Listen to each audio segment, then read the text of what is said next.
नमस्कारम। राम राम। आज सुखराम जी महाराज की वाणी जी में हम लेते हैं निर्गुण बोध ग्रंथ। तो महाराज जी कहते हैं, साखी द्वारा समझाते हैं। सुरगुण निर्गुण बीच में ए अर्था मत थाए, सुरगुण सुख सुखराम कहे निर्गुण जन्म मिटाए। सुरगुण निर्गुण के बीच में ये अर्थ होता है कि सुरगुण की भक्ति करने में सुखों की प्राप्ति होती है और निर्गुण की भक्ति करने में आवागमन मिट जाता है। पंडित गर जल कुंभ में सहजे संज निवाण, जन सुखिया को जीत सी पंडित साध सु आण। पंडितों का 52 अक्षरों का ज्ञान गड़े में भरे हुए पानी की तरह है। संतों का ज्ञान जल में भरे हुए जलाशय की तरह है। महाराज फरमाते हैं कि पंडित संतों से कैसे जीत सकता है। देखिए, ज्ञान कहीं किताबों में लिखा हुआ नहीं है कि हमने गूगल किया और हमें ज्ञान मिल गया। वो एक इन्फॉर्मेशन होती है, वो एक सूचना होती है, जो सूचना आगे से आगे चल रही होती है। ज्ञान सहज उपजता है।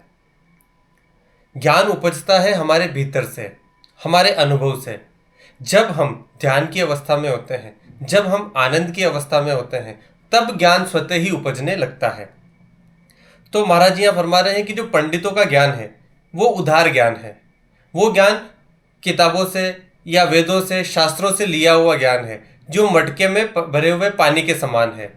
जबकि एक संत का ज्ञान क्या होता है, उसके अनुभव से निकला हुआ ज्ञान होता है। जो उसने अनुभव किया है वह उसी ज्ञान को बखान करता है।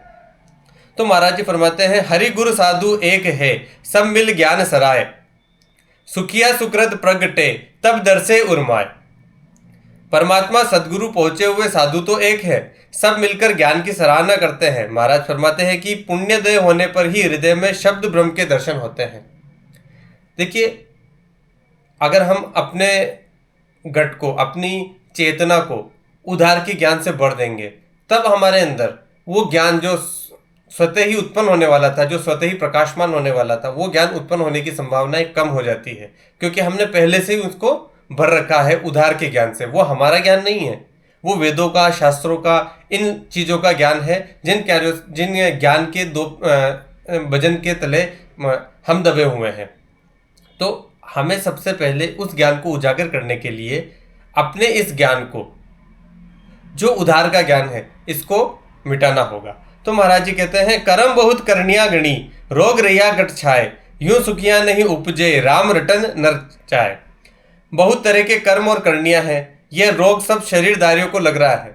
महाराज फरमाते हैं कि जो मनुष्य करनी कर्म में लगे हुए हैं, वह उसी ज्ञान को प्रधानता देते हैं, भजन करने की इच्छा नहीं होती।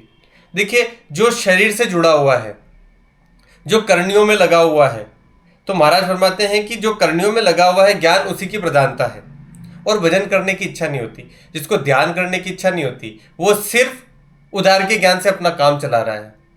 हमने गूगल से कुछ 2-4 बातें याद कर ली और हम ज्ञानी बन गए। नहीं होता ऐसा। ज्ञान प्राप्त करने के लिए आपको भजन और ध्यान करना पड़ेगा, आपको वो अनुभव में लाना होगा, आपको आनंद पद की प्राप्ति करनी होगी, आपको केवल पद में जीना होगा। तभी महाराज जी समझाते हैं, जेर जम पिंड तेज री, भोजन बास न सुआए, यूं कर्मा बस सुखराम कहे राम ने आवे दाय।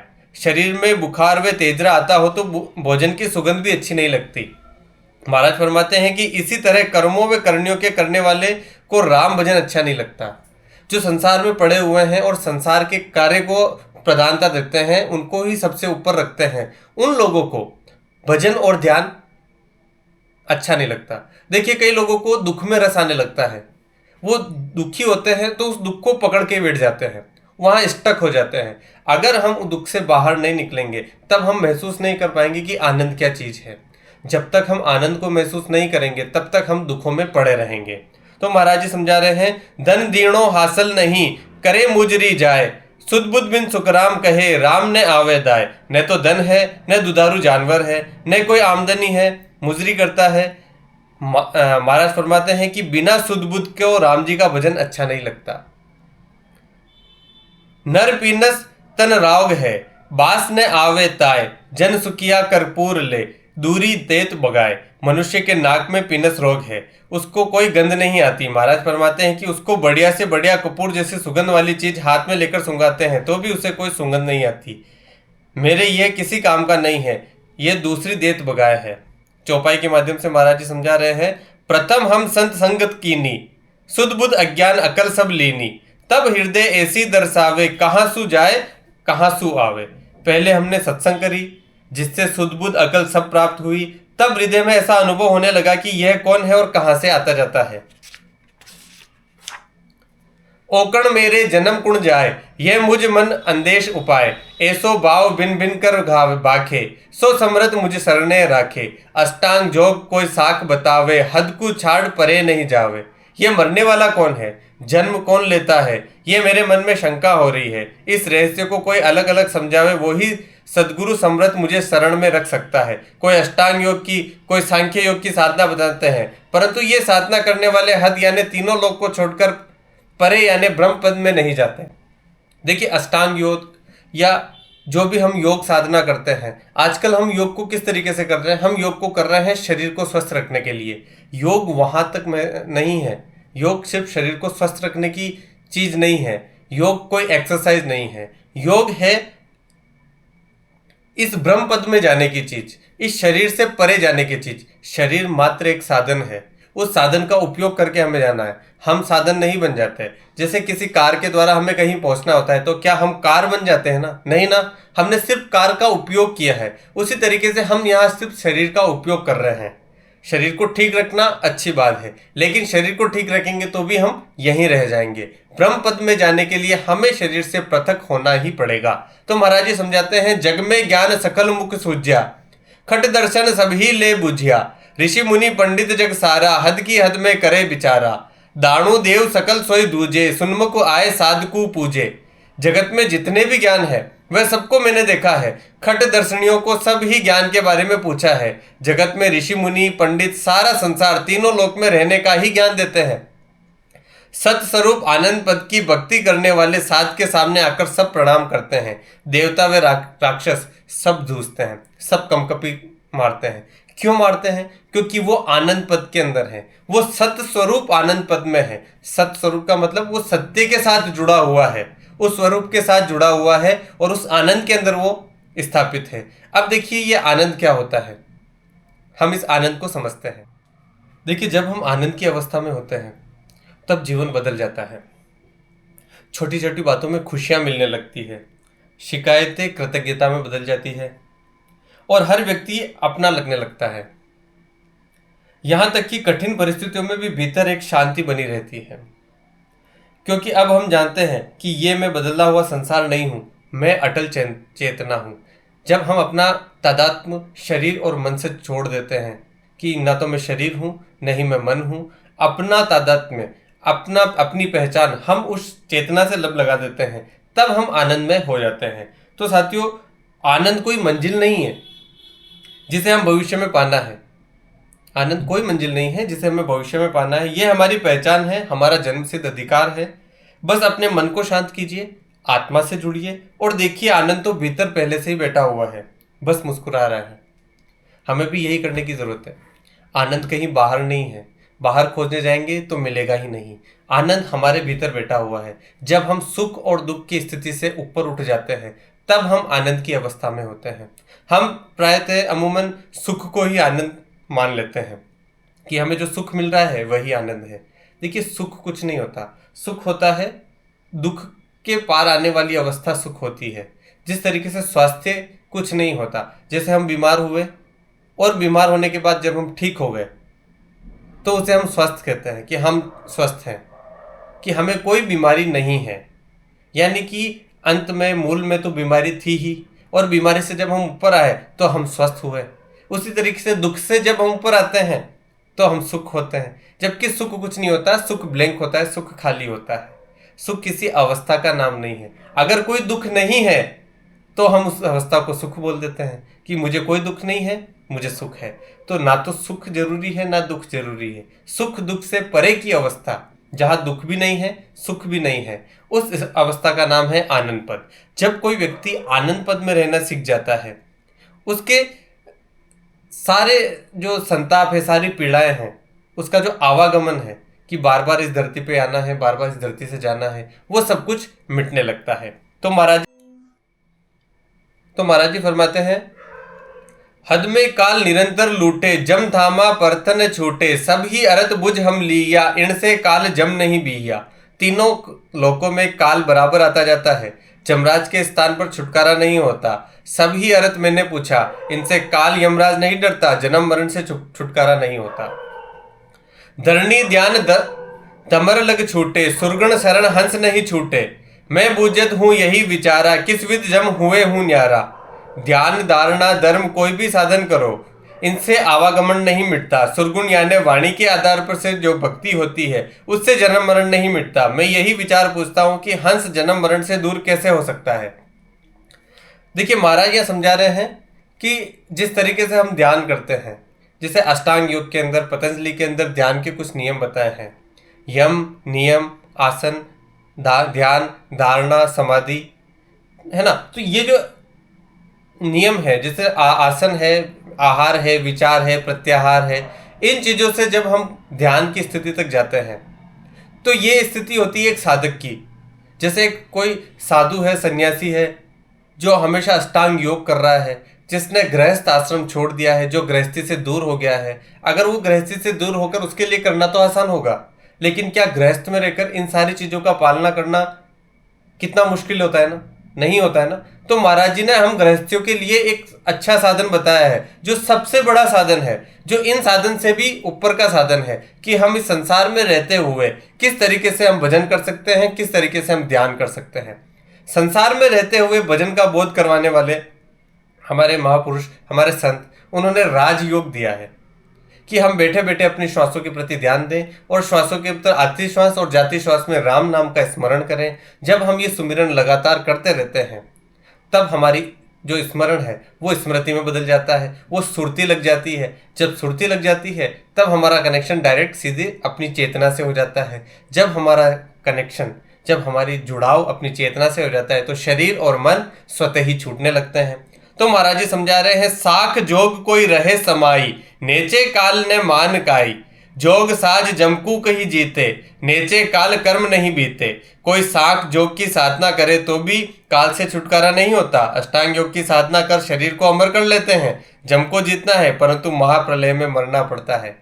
देखिए, मृत्यु तो सबकी होगी और ये शरीर तो मरेगा ही, चाहे आप कितना ही योग करें, कुछ भी करें। आप शरीर को स्वस्थ रख सकते हैं, साधन की तरह रख सकते हैं, लेकिन शरीर को हमेशा अमर नहीं रख सकते। शरीर तो एक दिन जाएगा ही जाएगा।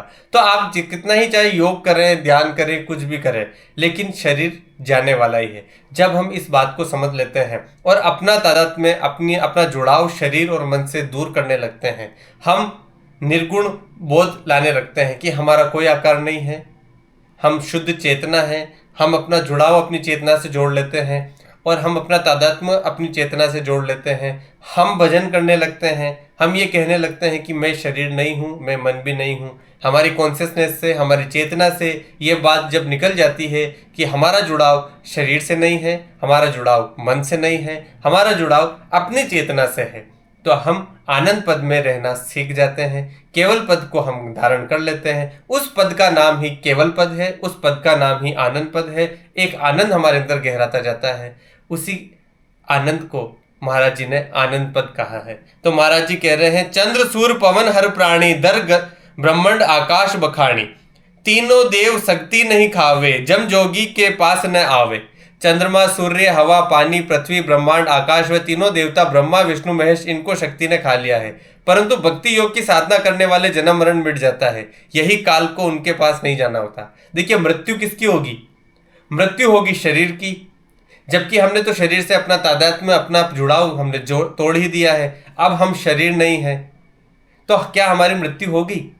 हम तो शाश्वत है, हम तो शुद्ध चेतना है और चेतना कभी नहीं मरती, आत्मा कभी नहीं मरती। आत्मा सतत है, सनातन है और हमेशा चलती जाएगी। लेकिन मरेगा क्या? शरीर। क्या हम मरेंगे? नहीं मरेंगे ना, क्योंकि हम तो शरीर है ही नहीं, है ना। तो मरेगा कौन? मरेगा जिसने शरीर से अपना संबंध रख रखा है, मरेगा जिसने अपना संबंध मन से रख रखा है। जो मन के अंदर उलझा हुआ है, जो शरीर के अंदर उलझा हुआ है, वही उसकी ही मृत्यु होगी। जो शरीर और मन दोनों से परे है, उसकी मृत्यु कभी नहीं होगी।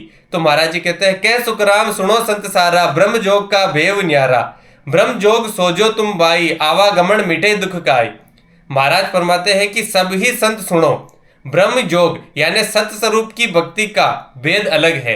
तुम भी सत्य स्वरूप आनंद पद की प्राप्ति की साधना करो, तुम्हारा जन्मना मरना मिट जाएगा। देखिए इस आनंद पद को, इस सत्य स्वरूप आनंद पद को, सत्य क्या है और सत्य का स्वरूप क्या है? सत्य यह है कि हम शरीर नहीं है, हम मन नहीं है, हम एक शुद्ध चेतना है।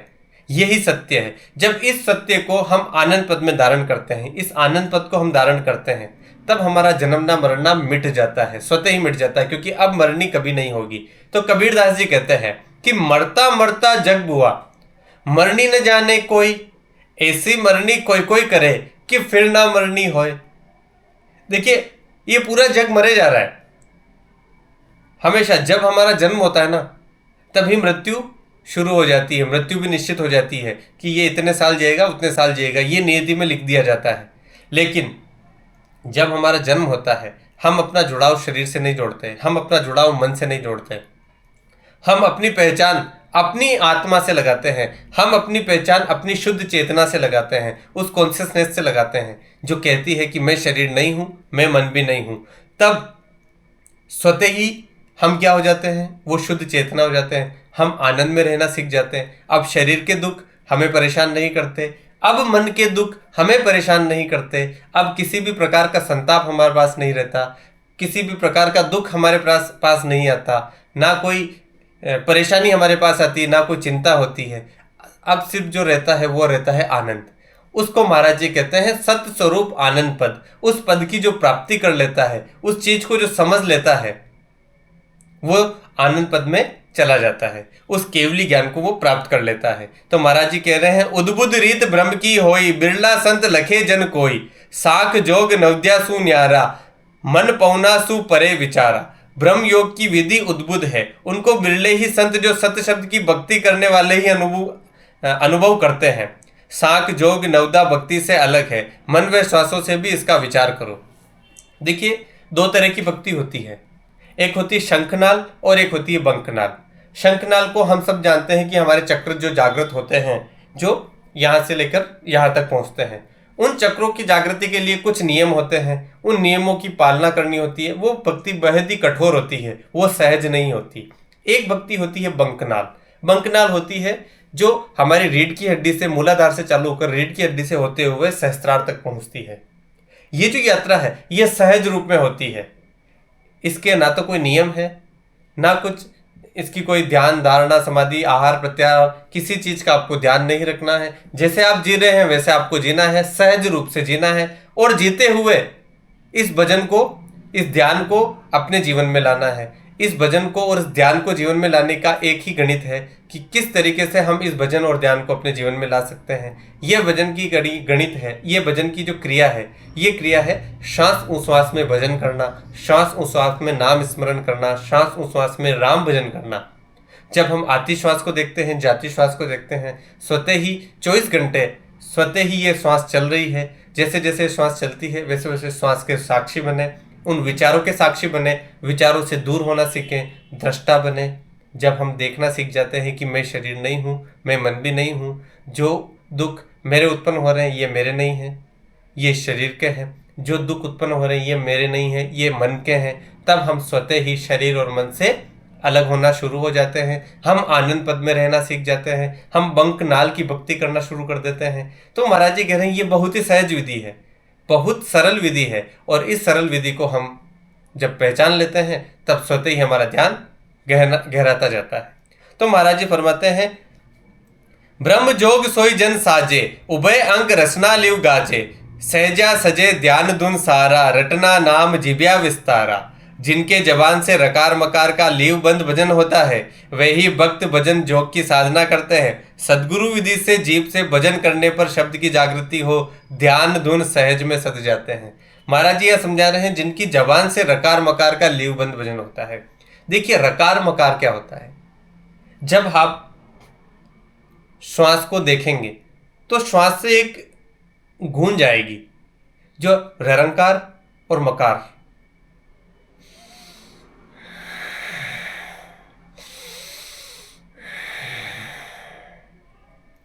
अब इस धुन को आप बिना हिलाए देखिए और उसके अंदर शब्द ढूंढने की कोशिश कीजिए।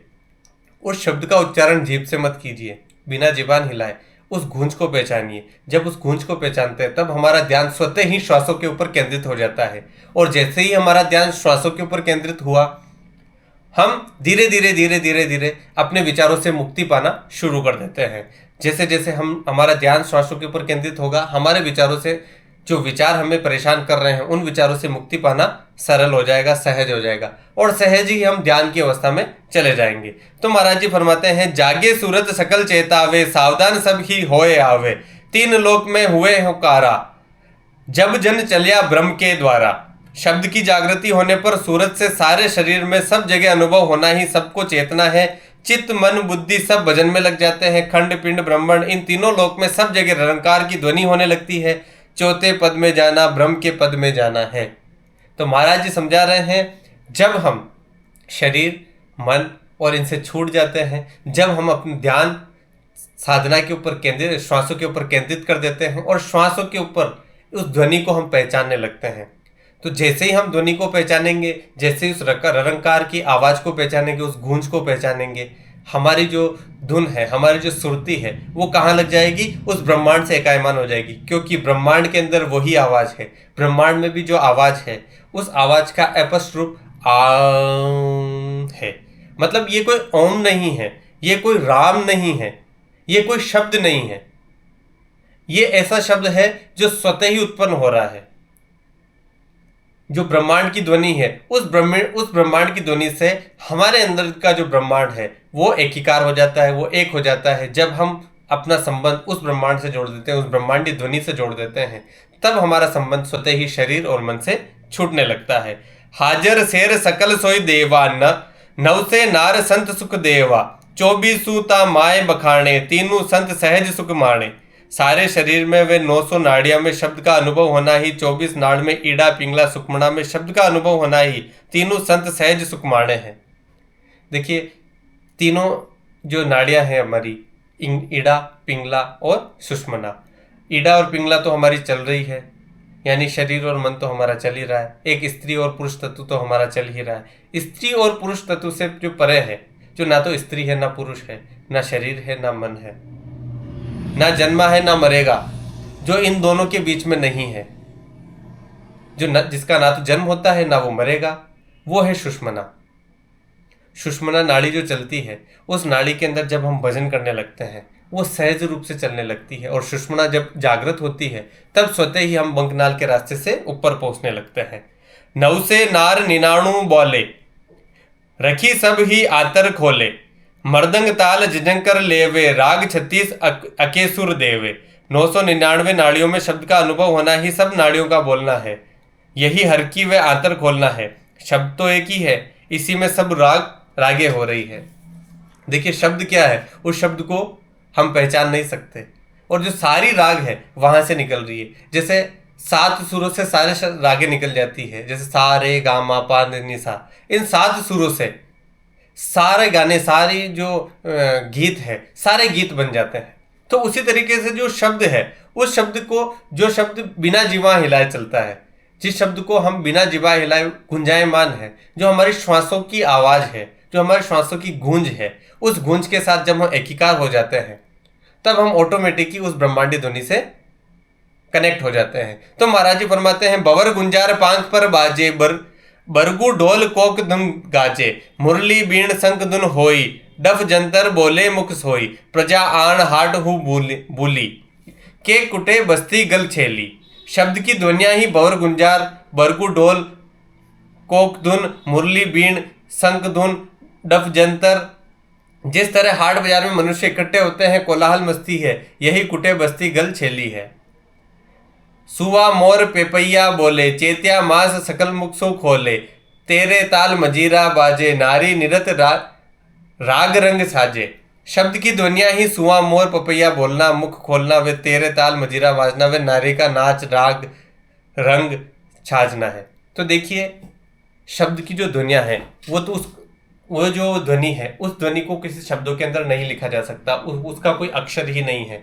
वो जो ध्वनि है वो निअक्षर है, जिसे प्रकट नहीं किया जा सकता, जिसे सिर्फ सुना जा सकता है। उस ध्वनि के अंदर आनंदित हुआ जा सकता है। उस ध्वनि के अंदर हम उस ध्वनि को कनेक्ट करके, ब्रह्मांडीय ध्वनि से कनेक्ट करके हम ध्यान को पा सकते हैं। तो महाराज जी कह रहे हैं कि जो ध्वनियां सुनाई दे रही है, दूसरी ध्वनियां, बाहर की ध्वनियां, जिसमें कोई पपैया बोल रहा है, कोई मोर बोल रहा है, कोई मुंह से कोई बात कर रहा है, कोई ताल मंजीरा बजा रहा है, कोई ढोल बजा रहा है, ये सारी बाहर के राग द्वेष है।